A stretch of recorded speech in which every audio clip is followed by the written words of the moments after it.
साथियों जय हिंद। साथियों आज हम अपने आज के लेक्चर में करंट अफेयर 23 जनवरी के करंट अफेयर पर चर्चा करेंगे। साथियों करंट अफेयर का लेक्चर बहुत इंपॉर्टेंट होता है। आज थोड़ा लेट हो गया है, कुछ काम था और थोड़ा गले में भी खिचखिच थी, तो अवॉइड करिएगा, डोंट माइंड प्लीज। तो आइए देखते हैं आज के बहुत इंपॉर्टेंट करंट अफेयर पर चर्चा करते हैं। पहला क्वेश्चन है कि औसत निर्यात बनाए रखने हेतु केंद्र सरकार ने किन सेक्टरों को एक मुश्त छूट की घोषणा की है। तो कोविड-19 में कुछ सेक्टर को बहुत लॉस हुआ था सॉरी कोविड-19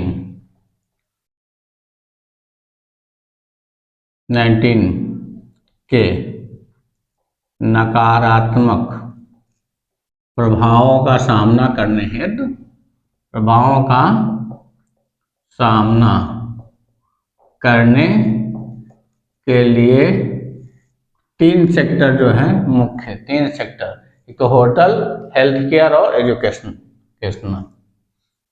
होटल बहुत लास्ट हुआ था, सबसे ज़्यादा होटल बंद थे, और आपका हेल्थ केयर का उतना लास्ट नहीं हुआ था, लेकिन फिर भी इसको वरीयता दी गई है क्योंकि इसने कंटिन्यूटी अपना इतना योगदान दिया है उस पीरियड में। हेल्थ केयर और एजुकेशनल सेक्टर, इनको जो है छूट दी गई है, निर्यात पर एक मुश्त छूट दी गई है कि इनको अतिरिक्त टैक्स नहीं पड़ेगा। अतिरिक्त टैक्स से छूट मिली है।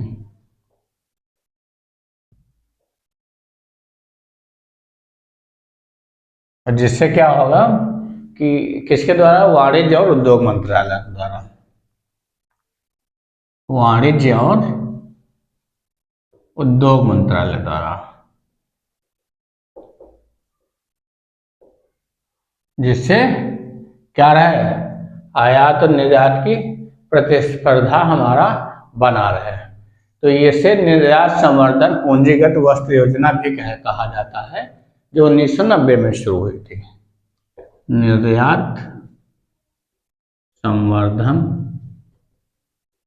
पूंजीगत वस्तु योजना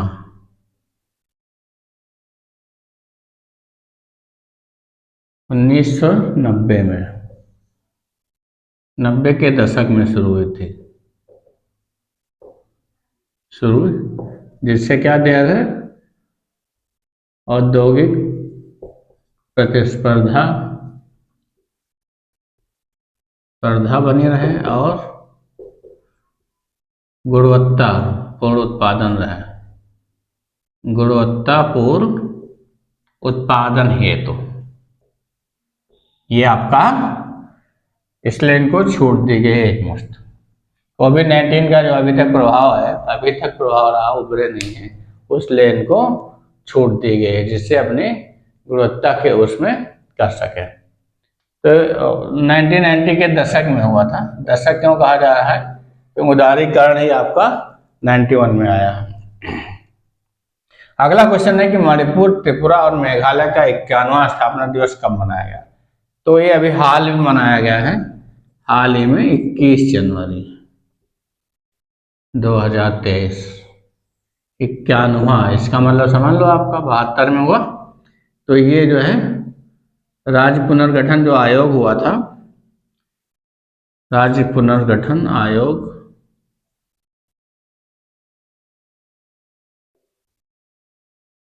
उत्तर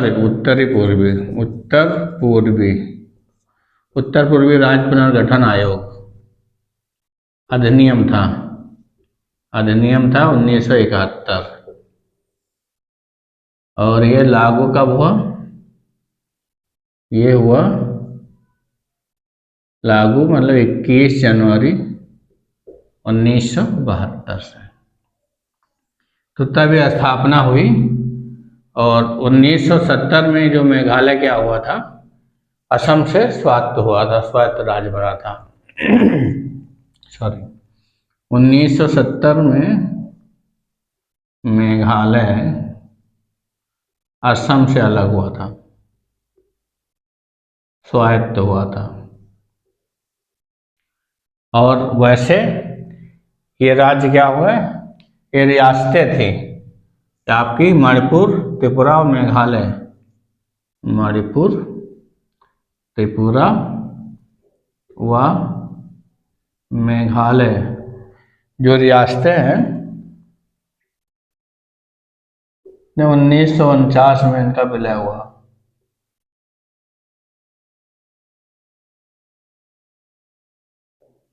हुआ था। तो इतना इस क्वेश्चन के लिए काफी है, पर्याप्त है। तो आगे के लिए हमको मिटाना पड़ेगा हम लोगों को, तो मिटा लेते हैं। फिर थर्ड क्वेश्चन की बात करते हैं हम लोग। थर्ड क्वेश्चन है हमारा, किस बैंक ने बेस्ट स्मॉल बैंक अवार्ड जीता है? तो ये तमिलनाडु का बैंक है, Tamil Nadu mercantile bank. Mercantile bank, Tamil Nadu mercantile bank है। तो बहुत पुराना बैंक है, 101 वर्ष पुराना बैंक है। उसको ये अवार्ड मिला है, उसके 27 साल का सतत उसको अच्छा परफॉर्मेंस देने के लिए, और 37 पैरामीटर उनके हैं जो उन पर खरा उतरने के लिए इसको ये अवार्ड दिया गया। तो कौन सी बैंक है आपकी? टीएमबी, तमिलनाडु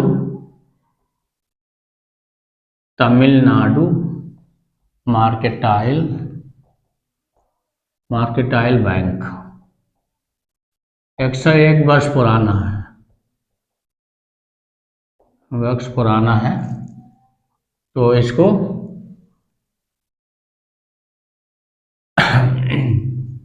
511 शाखाएं हैं इसकी, 16 राज्यों में प्लस 4 केंद्र शासित राज्य, 1 मिलियन से अधिक उपभोक्ता है, 1 मिलियन से अधिक उपभोक्ता है इसके।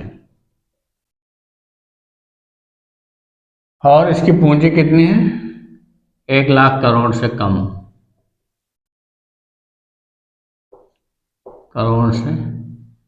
कम हुई, इसलिए स्मॉल बैंक है। तो उसके अंतर्गत इसके 27 साल परफॉर्मेंस, लगातार अच्छा प्रदर्शन और 37 पैरामीटर पे खरे उतरने पर, 37 पैरामीटर्स पर खरा उतरने पे इसे ये पुरस्कार प्राप्त हुआ है, बेस्ट स्मॉल बैंक अवार्ड जीता है। तो एस कृष्णन जो है इसके सीईओ हैं, उनको जो नितिन गडकरी जी ने इनको पुरस्कार दिया है। किसने? एस कृष्णन सीईओ, पुरस्कार इन्होंने नितिन गडकरी जी से प्राप्त किया है।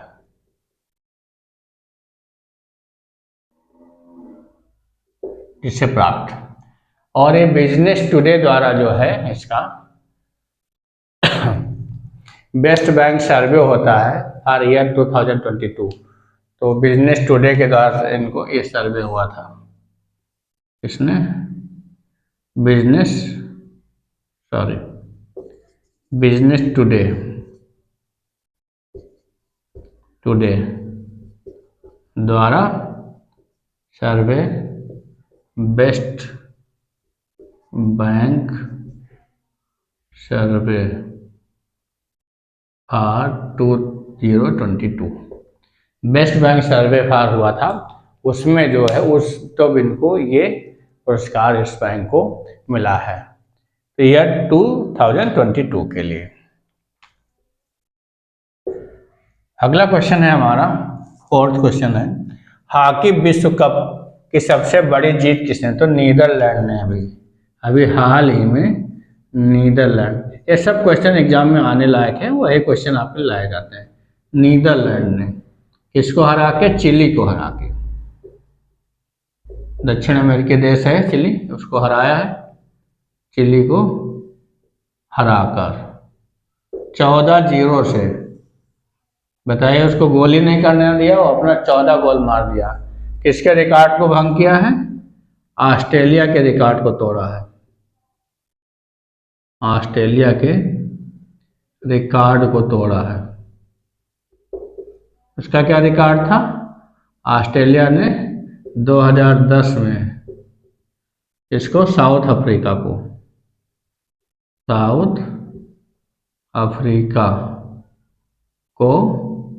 12-0 से हराया था।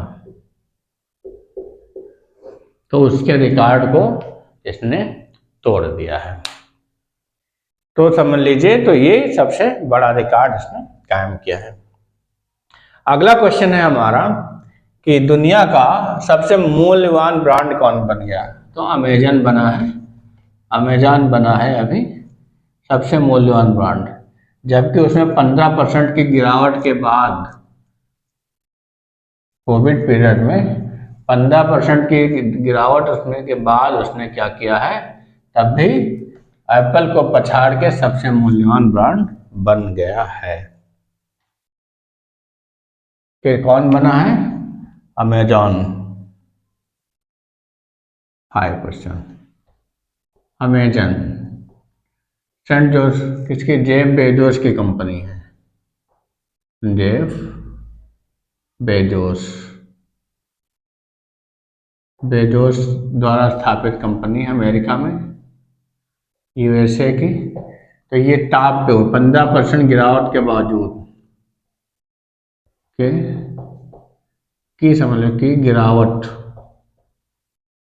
के बावजूद ई कॉमर्स कंपनी है। ई कॉमर्स सभी लोग जानते हैं, सभी वस्तुएं यहीं से तो मंगाते हैं आप सामान ज़्यादातर। अमेजन है, फ्लिपकार्ट है, ई कॉमर्स कंपनी। तो इसके बावजूद जो है ये एप्पल को पछाड़ कर, एप्पल जो मोबाइल बनाती है, मोबाइल कंपनी एप्पल, जो बहुत बड़े बड़े लोग वो ये एप्पल का ही फ़ोन रखते हैं, एप्पल का ही लैपटॉप रखते हैं, तो एक स्टेटस दिखाते हैं। तो एप्पल एक मोबाइल कंपनी जो है को पछाड़ कर 3rd नंबर पे गूगल रही है, 4th नंबर पे माइक्रोसॉफ्ट का नंबर आया है। तो इनकी जो लागत है, तो ये आपको इसमें देखना पड़ेगा कि इनकी पहले थी $350 बिलियन थी, उससे हो करके इतना गिर गया, कितना आ गया इनका आ गया $299.3 बिलियन। कितनी? $350 बिलियन अमेरिकन डॉलर है, से कितने आ गए? $299.3 बिलियन तो ये इतनी इनकी इस समय जो है पूंजी है। और एप्पल की कितनी है? इसके बाद तुरंत एप्पल का नंबर है, ज़्यादा पीछे नहीं, इसकी 297 पॉइंट है, एप्पल का 297.5 बिलियन है। बिलियन मतलब अरब होता है, बिलियन डॉलर। अब आप कैलकुलेट करिएगा कितना हो गया। 3rd नंबर पे गूगल है और 4th नंबर पर आपका माइक्रोसॉफ्ट कंपनी है। तो टॉप लेवल की कंपनियां हैं आपकी। तो आपका गूगल का है 281.9 समथिंग 4 समथिंग है, $281.4 बिलियन है, बिलियन डॉलर। और 4th नंबर है माइक्रोसॉफ्ट का, माइक्रोसॉफ्ट। तो माइक्रोसॉफ्ट की पूंजी इन लोगों से काफ़ी कम है, $191.6 बिलियन। तो इसमें काफ़ी अंतर है, और ये सब लगभग बराबर में ही है। ये तो बहुत कम अंतर है, तो इसको पछाड़ा ही है, तो अंतर कम होगा ही। तो अमेजन जो है ये सबसे मूल्यवान ब्रांड बन गया है। जो सर्वे हुआ है उसमें सबसे मूल्यवान ब्रांड पाया गया। ग्लोबल 500 टू सर्वे किसका हुआ? ग्लोबल 500 2023 के अनुसार के सर्वे से। और भारत की पूछ लीजिए क्या, भारत का सबसे मूल्यवान ब्रांड टाटा, टाटा कंपनी,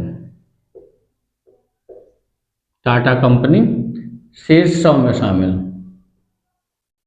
100 में एकमात्र भारतीय कंपनी, एकमात्र भारतीय कंपनी। मान लीजिए क्वेश्चन आ जाता है आपका सबसे मूल्यवान ब्रांड में एकमात्र शामिल है भारत का ब्रांड कौन सा है, तो टाटा, टाटा ब्रांड जो है सबसे मूल्यवान ब्रांड 100 टॉप 100 में शामिल हुआ है। फिर अगला क्वेश्चन है हमारा दोस्तों, ये हुआ आपका 5th। भारत का पहला 3x platform wind turbine generator किस राज्य में स्थापित किया गया, तो कर्नाटक में, गड़ग जिले में, कर्नाटक में। बहुत इंपॉर्टेंट है, आपका पहला विंड टर्बाइन जनरेटर है। विंड से जो टर्बाइन घूमेगा और बिजली पैदा करेगा, बिजली पैदा करेगा। बिजली कितने लोग लाभान्वित करेगा, करीब आपके 1 मिलियन भारतीय परिवारों को, मिलियन भारतीय परिवारों को लाभान्वित करेगा। इससे क्या होगा, इस परियोजना से सौर है, पवन है और नवीकरणीय ऊर्जा के रूप में मतलब ये बहुत ही बड़ा कदम है। हमारे मतलब इसके द्वारा जो सरकार द्वारा केरल में स्थापित किया गया है, तो केरल में स्थापित किया गया है, तो उसमें केरल नहीं सॉरी कर्नाटक में, तो कर्नाटक में स्थापित किया गया है। तो इससे क्या हो गया, तो जो मतलब 1 मिलियन भारतीय परिवारों को इससे बिजली इतनी पैदा हो गई कि उससे उतने परिवार जो है उससे लाभान्वित हो सकते हैं। उतनी लाइट वो सभी परिवार लाभान्वित हो गए, मतलब इतना ज़्यादा इसमें वाणिज्यिक उत्पादन भी होगा। तो वाणिज्यिक उत्पादन होगा, इसलिए ये बहुत ज़रूरी है कि 1 मिलियन से अधिक भारतीय परिवारों को नवीकरणीय ऊर्जा जो मिलेगी, हमारी नवीकरणीय ऊर्जा, नवीकरणीय परियोजना के अंतर्गत सौर, पवन ऊर्जा आपके जो है उसके द्वारा विद्युत पैदा की जाती है।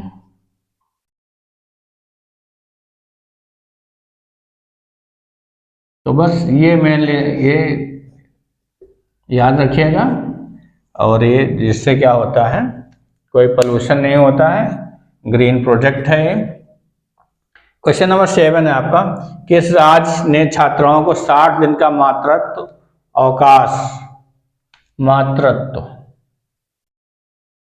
अवकाश प्रदान करने की अनुमति दी है? तो ये केरल सरकार ने दिया। किसने? केरल सरकार शिक्षा के क्षेत्र में बहुत आगे रहता है, तो स्टूडेंट का ध्यान भी रखता है।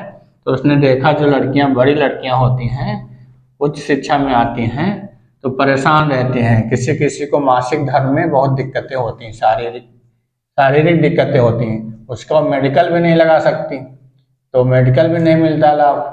तो उसके लिए आवश्यक उसको क्या है, उनको छूट दी गई है 60 दिन का। जो उच्च शिक्षा में है, जो ग्रेजुएशन कर चुकी हैं और मान लीजिए शादी हो गई है उनकी, तो उनको क्या मातृत्व अवकाश भी मिलेगा 60 दिन का। और जो बच्चियां हैं मासिक धर्म में उनको दिक्कतें होती हैं, उनको भी 3% छूट दी गई है। इससे मतलब पहले 75% अटेंडेंस थी, अब उनको 72% अटेंडेंस तक छूट दी गई है। तो किसके द्वारा ज्वाइन किया गया है? केरल सरकार द्वारा, केरल सरकार द्वारा। पिनराई विजयन है यहाँ के मुख्यमंत्री हैं और मोहम्मद आरिफ जी यहाँ के राज्यपाल हैं। हमारा दक्षिणतम राज्य है आपका ये। तो कितने द्वारा? मासिक धर्म जो होते हैं, मासिक धर्म और मातृत्व अवकाश जो उच्च शिक्षा प्राप्त करने वाले, मतलब PhD कर रही हैं, उच्च शिक्षा प्राप्त करने वाली, ग्रेजुएशन के बाद किसी ने शादी कर लिया, PG कर रहा, या भाई इतनी उम्र तो हो जाती है, आप 18 साल बाद लड़कियों की शादी हो सकती है, उम्र है भारत में लड़कों की 21। तो अगर शादी हो गई है तो उनको मातृत्व अवकाश CCL के लिए, अगर बच्चे की केयर करने के लिए। और मासिक धर्म में क्या होता है, मासिक धर्म में बहुत शारीरिक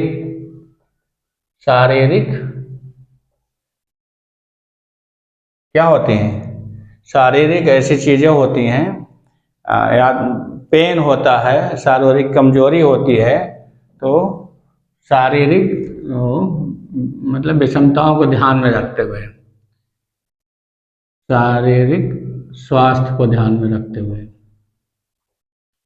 मतलब फिजिकली फिट नहीं होती हैं मासिक धर्म में, तो उनको क्या होता है, दिक्कतें होती हैं मासिक धर्म में, शारीरिक दिक्कतों को ध्यान में रखते हुए उनकी उपस्थिति जो है, उपस्थिति के लिए अटेंडेंस जिसको बोलते हैं आप, अटेंडेंस 75% से लेके 75% से करके 72 कर दी गई है, इतने % उपस्थित है तब भी उनका चलेगा। तो ये बहुत बड़ा क्या, विद्यार्थियों के उच्च शिक्षा प्राप्त करने वाले उच्च शिक्षा विभाग ने एक फैसला किया है।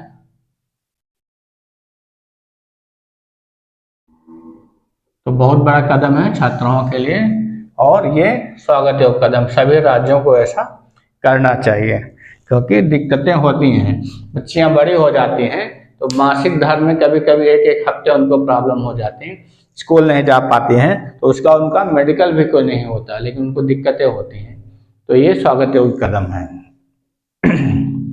सॉरी, आपका भारत के ये ध्यान रखें 18 साल के ऊपर के बच्चों का कहा गया है, लेकिन ये तो और पहले शुरू हो जाता है, और ये जो है मातृत्व अवकाश 18 वर्ष से ऊपर के लिए, ये आपका जो भी बालिग लड़की होती हैं 14 साल के ऊपर, 15-16 साल के ऊपर, तो उनको ये मासिक धर्म से अगर कोई दिक्कत हो रही तो उनको ये छूट प्रदान की गई है। ये क्वेश्चन है, भारत किस देश को मैत्री पाइपलाइन डीजल की आपूर्ति करेगा, तो बांग्लादेश को। कब से करेगा,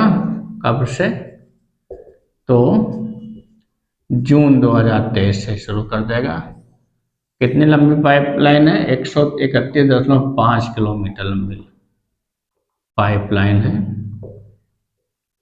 के थ्रू डीजल आपूर्ति करेगा, डीजल आपूर्ति भारत अनुदान देगा, अनुदान स्वरूप 126.5 किलोमीटर बांग्लादेश में है, बांग्लादेश में, और केवल 5 किलोमीटर भारत में इस पाइपलाइन है। तो समझ लीजिए कहाँ है, ये सिलीगुड़ी से नुमालीगढ़ है एक, तो नुमालीगढ़ रिफाइनरी लिमिटेड सिलीगुड़ी है, सिलीगुड़ी से नुमालीगढ़ रिफाइनरी सिलीगुड़ी से, तो रास्ता ही कितना है, बॉर्डर ही है बांग्लादेश का, से BPC बांग्लादेश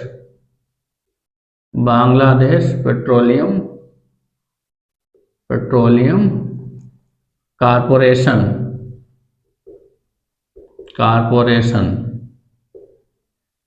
पार्वतीपुर डिपो को जोड़ेगी। तो ये बहुत बड़ी बात है, भारत जो है अपने पड़ोसियों का ध्यान रखता है, लेकिन सभी पड़ोसी क्या करते हैं, जब मौका होता है तो भारत का साथ नहीं देते हैं। तो ये पार्वतीपुर डिपो जो बांग्लादेश में है उसको जोड़ेगा ये नुमालीगढ़ रिफाइनरी से।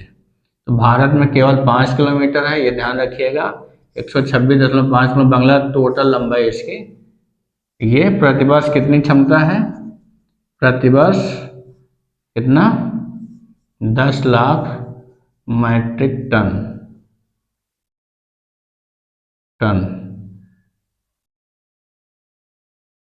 की क्षमता है आपूर्ति करने की, आपूर्ति क्षमता।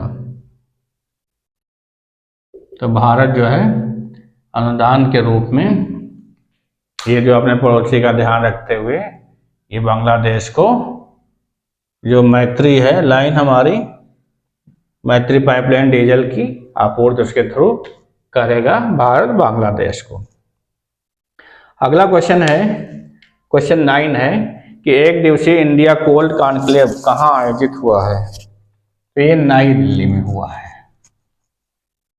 क्या हुआ है? नई दिल्ली में हुआ है आयोजित। किस लिए हुआ? कोल्ड कॉन्क्लेव का मतलब क्या है? जिन चीज़ों को ज़रूरत होती है कोल्ड में रख करके बचाने की, सड़ ना सकें, जैसे फल है हमारे, केला है, सेब है। अगर ये क्या होते हैं, सेब जम्मू कश्मीर में होता है क्योंकि इसको टेम्परेचर कम चाहिए, तो उनको बचाने के लिए, उनको प्रिजर्व रखने के लिए, उनकी गुणवत्ता बनाए रखने के लिए ये जो है कॉन्क्लेव आयोजित किया गया एक दिवसीय नई दिल्ली में, कृषि विकास मंत्रालय द्वारा। नई दिल्ली में आंसर क्या होगा? नई दिल्ली। इसके द्वारा? कृषि विकास मंत्रालय, विकास मंत्रालय द्वारा। क्यों? क्योंकि कोल्ड कॉन्क्लेव का मतलब क्या है?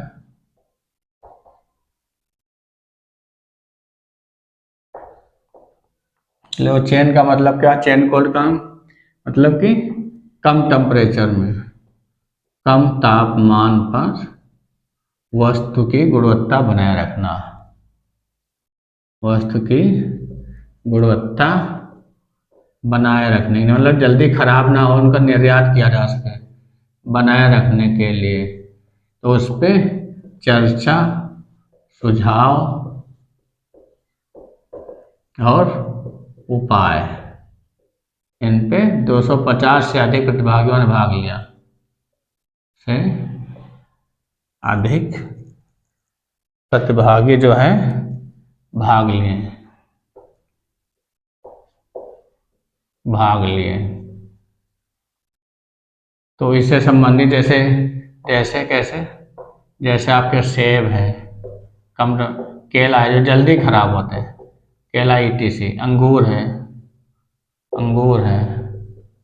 तो जल्दी खराब करना है, उनको टेम्परेचर कम चाहिए, और उनको प्रिजर्व रखने के लिए, इनको निर्यातित करने के लिए क्या सुझाव है, कैसे किया जाए, तो इनका कॉन्क्लेव आयोजित किया गया है।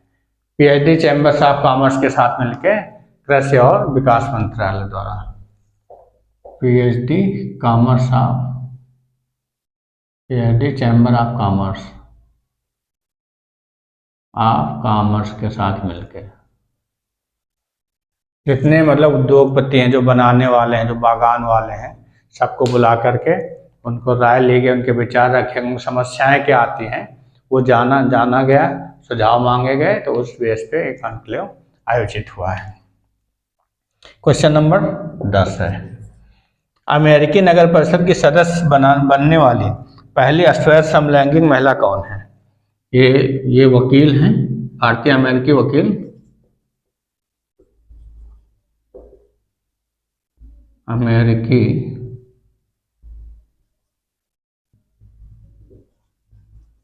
वकील जनानी रामचंद्रन।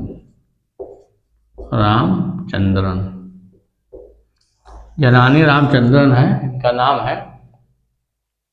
ये क्या पेशे से, क्या भारतीय, तो ये कैलिफोर्निया राज्य के ऑकलैंड सिटी काउंसिल के डिस्ट्रिक्ट 4 से चुनी गई हैं। क्या चुनी गई हैं नगर परिषद में? कैलिफोर्निया